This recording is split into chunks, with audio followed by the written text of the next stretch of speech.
Um, I want to address something first before I go any further. I saw something in the comment section and I wanted to address that a little bit. Guys, my channel has a prediction accuracy of 70% to 90%. What that means is you have to make your own research as well because you don't know which fights I'm going to be correct on, unless if maybe you are planning on betting on all my fights, then you know that you're going to get your money back because on average, 70% means, let's say for example, you bet $100 on maybe 10 fights, you know you're going to get, and let's say you bet $100 on 10 fights and then maybe the profit is per bet, maybe let's say the profit is 200, then you know that you're going to get your money back if my prediction accuracy is like 70 to 90%. However, my channel, from shorts to standard videos, there's no opinion of mine there. What I do is I post the statistics for you specifically to help everyone make their own opinion and not just listen to my personal opinion. That's why if you look at my shorts, it's statistics. If you look at my standard videos, it's statistics. It's meant to help you make a decision and not just listen to what I'm saying or take my word for it. And that's one of the reasons why I created the subscribers picks, in order to make sure that you don't just listen to me speak, or you don't just listen to my picks. Rather, you have your own voice and you can go with your own picks. And the subscribers picks are even better in my personal opinion, even though I usually win. Not this week, but I usually win. But subscribers picks are incredible because it's different people from different parts of the world voting on who they think is going to win. So it's as opposed to my picks. My picks are me and my analysis, right? The subscribers picks, it's a group and a variety of people voting on specific people that they think is going to. So there's this saying of two heads are better than one. So usually I'm the one who's doing everything on the channel. So subscribers picks were meant to actually give you guys a voice to say, okay, you don't have to listen to what my picks are. You can always choose to go with the picks that you guys picked on, right? So that's essentially why that was created. And lastly, before I get to the breakdown, this channel is not even a year old, and I already get like 70 to 90% accuracy. So give me time, I'll get to 100%. But in the meantime, guys, the reason I post statistics on this particular channel is to help you make an informed decision. You don't have to listen to what I'm saying. Even if I have a prediction accuracy of 70 to 90%, it doesn't mean much. You have to do your own research before you decide whether you're going to maybe bet on certain fights. So don't just bet blindly. You're spending money, your hard-earned money. So make sure that you make an informed decision. So yeah, let me get to the breakdowns. Fernandez versus Diakase.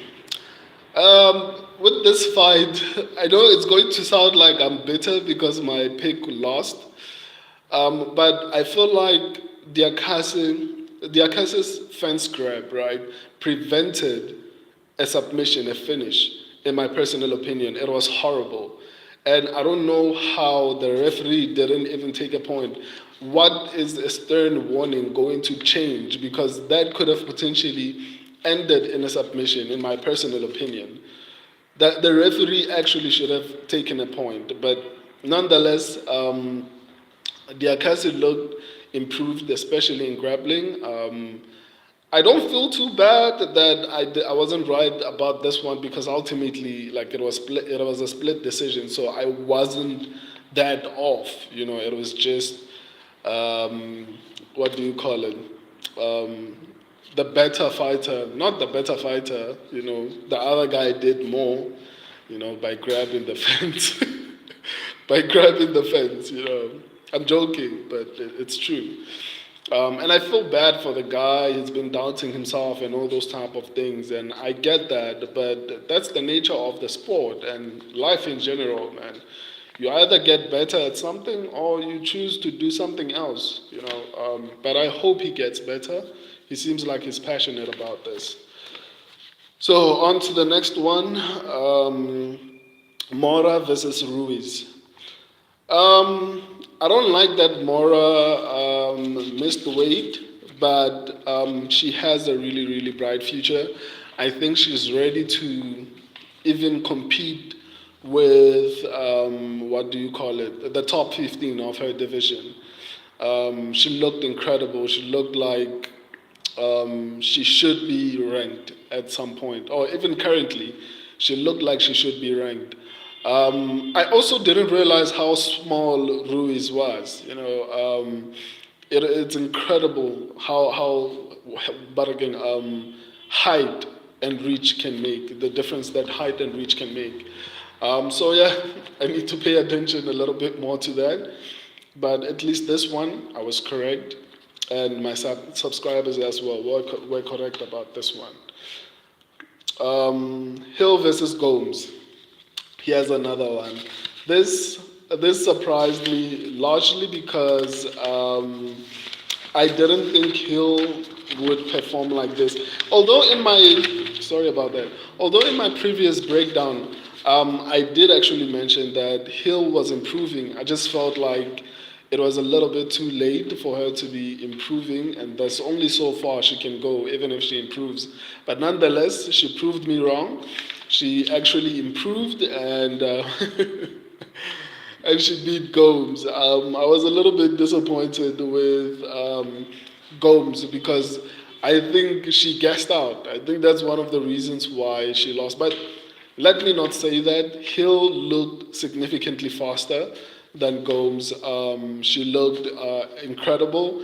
It's amazing that a 38-year-old woman can actually perform like that against a 23-year-old. So props to her.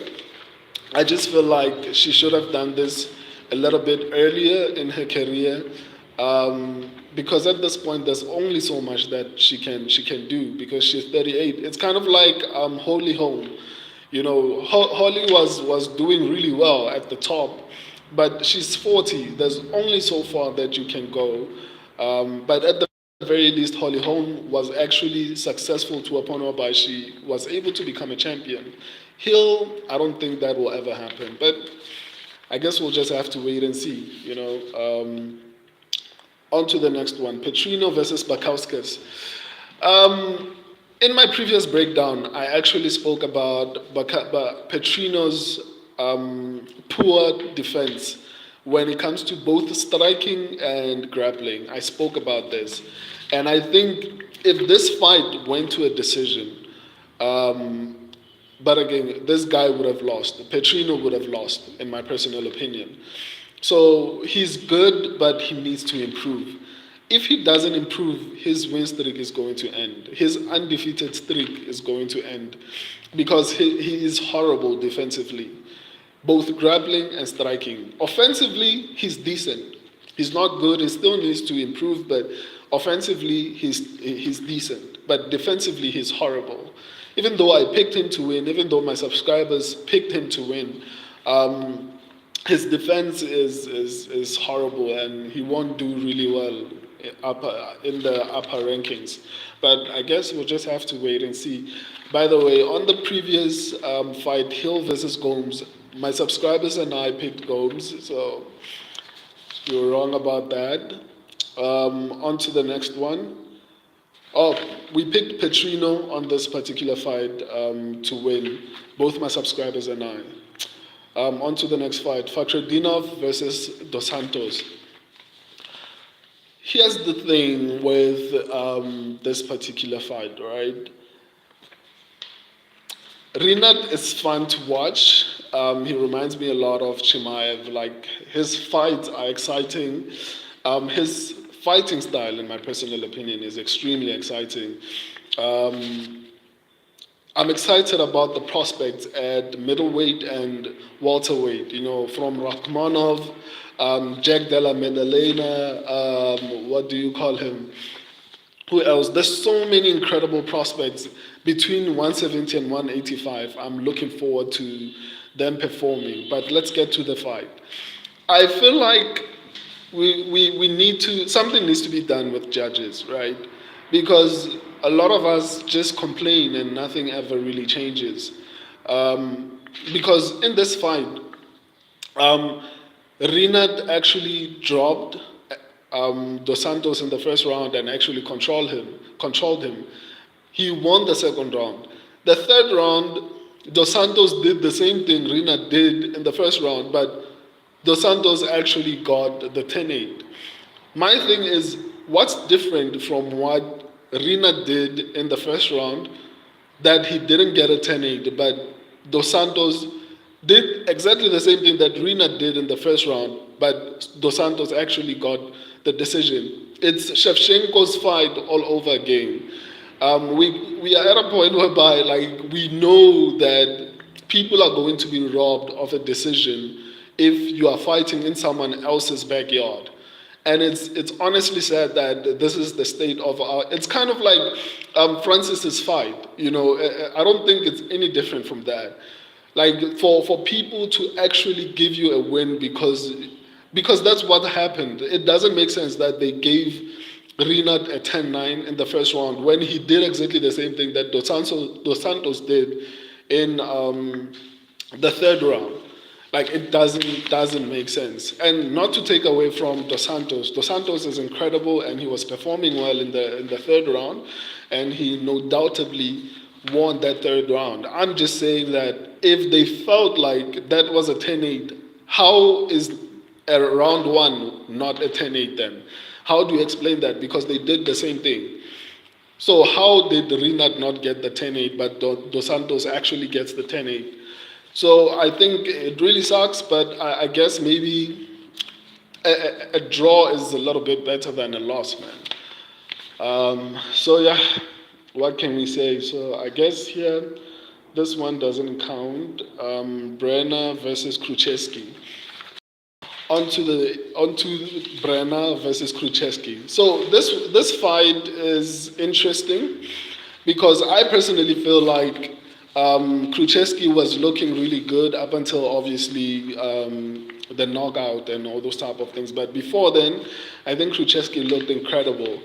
And I think I spoke about this in my breakdown that I was expecting Brenner to win, largely because this guy got what did he get, a week to prepare? So for me, if it was full camp for Kruczewski, I would have went with Kruczewski because I still need to see more from Brenner in order for me to be sold on this guy's hype. Because personally, I feel like that fight was dead even up until that finish. If it wasn't for that finish, I don't know if Brenner would have won that fight. So even though I picked Brenner and my subscribers picked Brenner, I don't know if I would have picked him if both of them had full camps. Because no one can argue that up until the knockout, Brenner, but again, Kruczewski actually looked better in my personal opinion. I just think he lost largely because short notice. And especially in a fight whereby they are so closely matched. I remember running down the numbers and explaining that Kruczewski had 13 finishes, while Brenner had 15. Kruczewski was on a 6-fight win streak. Brenner was on a 4-fight win streak. Kruczewski has 4 knockouts and I think 9 submissions. And then Brenner has 4 knockouts and 11 submissions. So I was actually explaining that this fight is actually closer than people make it out to be. So if Kruczewski actually had a full camp, I would have went with him as opposed to Brenner. I only picked Brenner because of the short notice. And I stand by that. I don't think Brenner is that good. We'll just have to wait and see. Let me not say that. Let me say I want to see more from him. Because I'm still not sold. I don't know if he beats anyone in the top 15. But he got the shot and he showed up. That's all that matters. It's not his fault that They gave him someone who came in on short notice. But on to the next one. Kyle versus Abbas. Honestly, I'm glad that Abbas was not finished. Largely because I still think that even in defeat, I think Abbas is an incredible prospect. And hear me out here. Look at Caio Borralho, how he was developed. When he came into the UFC, he wasn't given one fight and then his next fight is against a top five fighter or a top 10 fighter. That's not what they did to him. They actually developed Kyle properly. They gave him like lower ranked fighters, allowed him to gain experience, and then after that they started giving him a little bit more experienced fighters. Abbas didn't get the same opportunity. Look at his last fights in the UFC. He's been fighting incredibly talented people. Kyle will probably be fighting a ranked fighter next. His previous fight was against the current champion. So I don't feel like they gave him the same development. And I get that maybe it's because the UFC believed in Abbas and they felt like this guy is special. And I still think he is. I just feel like they developed him a little bit different than Kyle. And I feel like they rushed him as opposed to actually giving him a little bit of time to get used to fighting in the UFC and the caliber of the fighters. And if maybe Abbas was fighting a lower ranked fighter, instead of Strickland, he would have probably maybe won a decision instead of being beaten like that. And he would have learned a lot from actually winning a decision as opposed to actually being beaten down. So now the guy went from having a long streak to being finished in his previous fight and losing a decision in this one. So I still think Abbas is an incredible prospect. I just think he was developed differently and he was rushed as opposed to people like Bo Nickel or Kaio. I don't know why, but I hope he improves because I think he's really skilled. On to the next one, Nascimento versus Mays. I don't think I have a lot to say about this fight except that Nascimento actually improved when it comes to striking. I was a little bit shocked because in my personal opinion, I thought he would finish it on the ground. But nonetheless, I was right. My pick was correct. My subscribers' pick was correct. And in the previous fight, I didn't mention that my subscribers and I picked Kaio to beat Abbas. So in this fight, I was a little bit surprised with Nascimento's hands. Like he looked like significantly improved. But I knew if you looked at my breakdown, I called it in the breakdown that I believe that Nascimento is actually going to beat Mays, and largely because a lot of people forgot that Nascimento actually beat Mays in 2020. So I was confident that he was going to win, even if it was a decision. That's why I compared it to Ryan Spann and Anthony Smith, because in the first fight, Anthony Smith finished him, and then in the second fight, Anthony Smith got a decision. Anthony Smith is not that good. I'm just comparing them as to say it was similar. So let me move on to the next fight. This one is crazy. Bonfim versus Dalby. Oh my flipping goodness. What happened here? Like, are these Bonfim brothers actually as good as we thought they were? Because I was a little bit on the hype train, but I was skeptical. And obviously, I'm not saying Gabriel didn't perform well, because he performed really well. But at first, it was his brother, Ismail Bonfim, right? He lost to St. Denis. And of course, I understand that St. Denis is an incredible fighter, but that win is not aging well because now the second brother just lost. Or is it that maybe these prospects are so used to finishing fights that they come prepared for a maximum of 2 rounds? So I don't know, man. Like I was extremely shocked because in my breakdown, I was so confident. I was like, no, Bonfim won't need even more than one round. Oh, of course, I got 7 fights correct and only one, no, only 3 wrong. And my subscribers got, I think 8 correct and 2 wrong. I'm usually the one who's more correct, but this week on this card, my subscribers were one more correct than I was. So yeah, it's not fun, but I usually win. But back to the fight. So for me personally, I feel like fighters like Dalby are disappointing, and let me explain why I say that. Um, there are fighters that rise up to the occasion when they fight specific fighters. For example, look at how Gilbert Burns performed against Hamza Chimaev.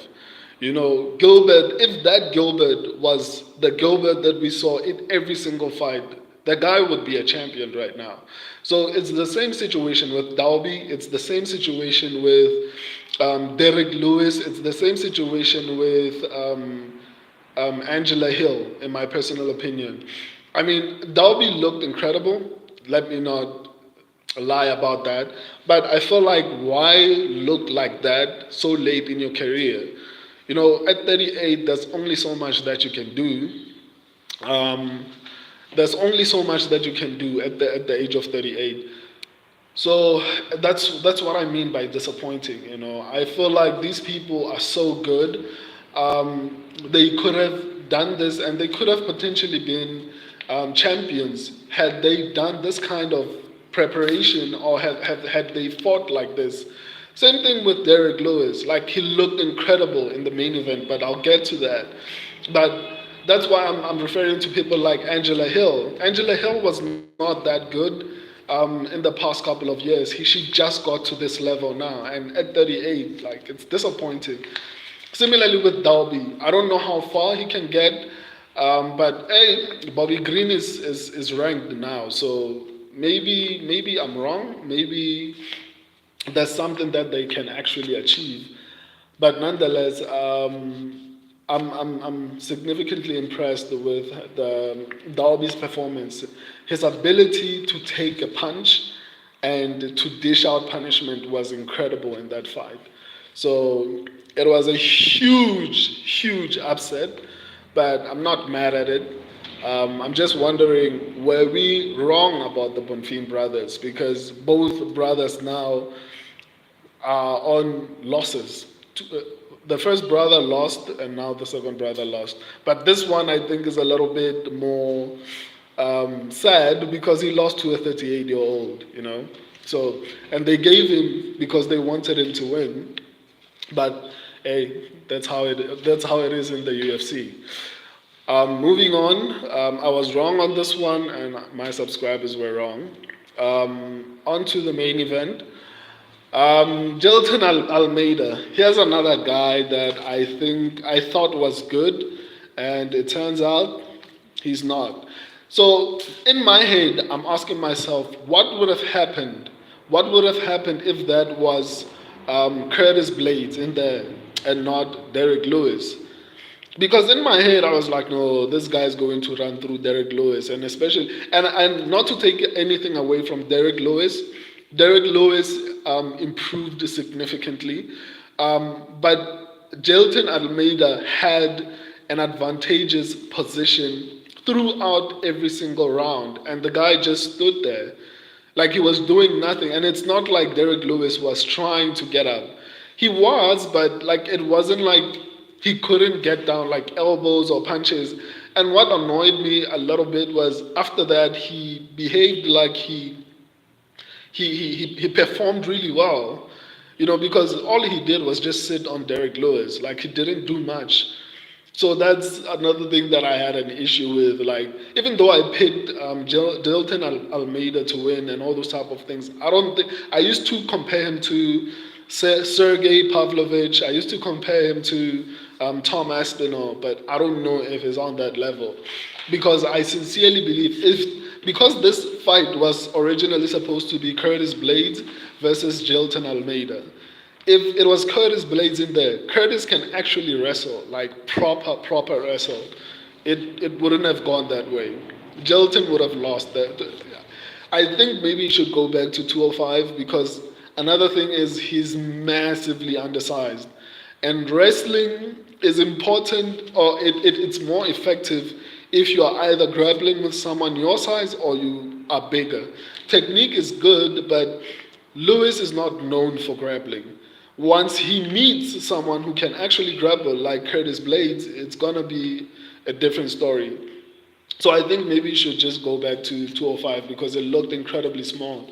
And he should be thankful that number one, he was fighting an old Lewis, and number two, he was fighting someone who's not very good at grappling. But to Lewis's credit, he looked extremely improved because in my breakdown, I actually spoke about this. People were writing Lewis off and were like, no, he's going to be finished in the first round. And I explained that people were saying that. And even I was one of the people who were saying that when he was fighting Curtis Blades. I was like, no way, it's going to be Cyril Gane versus Blades for the interim title, heavyweight title.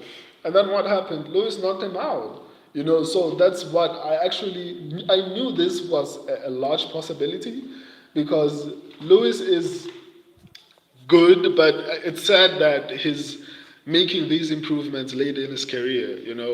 I wish he had done all of this a bit earlier because I think this Lewis would have been a champion in his youth. Now, I don't know. But it's heavyweight, Glover Teixeira was able to become a champion late in his career. So maybe I could be wrong. Maybe Lewis can do something. But at this point, with people like Tom Aspinall at the top, people like Cyril Gane, people like Sergey Pavlovich, I don't see that happening, man. And John Jones as the champion, it's going to be a significant problem for him to actually get to that point. I think I've already pointed this out. My prediction accuracy for this card was 70%. My subscribers' prediction accuracy was 80%. I got 3 wrong. My subscribers got 2 wrong. I'm usually the one who has a higher prediction accuracy, but this week or on this card, I lost by 1. But I'm glad. I'll be back Friday, breaking down UFC 295. But I would like to emphasize what I spoke about at the beginning of this particular crib on Alex Pereira. We next week the locks Friday. Yes, I'm going to come back Friday and break down UFC 295. But to go through the channel, I post statistics on the shorts section of the channel. I post a little bit more information on the standard videos. So, for example, who has the highest fight finishing rate, who has the highest knockdown average, and all those type of things. You like Jiri? Yeah, that's my pick. If you look at my picks now, my picks for UFC 295 are out. So I picked the Jiri to actually win. Just that I'm concerned about his defense, but I think Jiri is going to win this fight. A lot of people are saying Alex Pereira, but I think Jiri is not only more complete, but I feel like he is a better striker offensively and is a little bit more dynamic than Alex Pereira, because I've said this multiple times. I've heard so many incredible stories about Israel Adesanya and Alex Pereira and how incredible they were in kickboxing, but all I've seen is leg kicks and punches standard. Better striker than Alex? I think so. I guess you have to look at it from different perspectives. Defensively, I think Alex Pereira is the better striker. But offensively, I think Jiri is the better striker. So that's why I'm saying it's going to be a little bit difficult. But because of the completeness and how how what do you call it? How Jiri performed against Glover Teixeira. Um, I think Jiri is going to win this one, but you can go take a look at my picks on the short section. I'll be back to properly break down UFC 295 Friday. I'll schedule it. Yeah. Thank you guys for watching. See you Friday. See you Friday. Sure. But for the rest of the week, go to the shorts section, go to the video section. I upload every single day.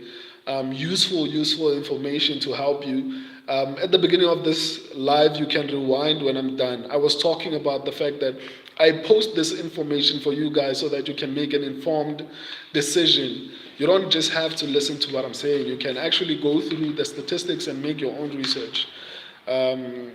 I just don't respect Jiri. Handed him the belt from. But Jiri is good, man. Like I think Jiri is super good. Just that his defense for me. Why don't you respect Jiri? Can you go take me through that? Why I just don't respect Jiri. Handed him the belt from Jamal. Why don't you respect Jiri? Why are you saying that? Can you explain why? Oh, okay, yes. It's Jamal Hill's belt, right? But before then, it was Jiri's fight. It was Jiri's belt. Before then, it was Jiri's belt, and then Jiri relinquished it because he got hurt.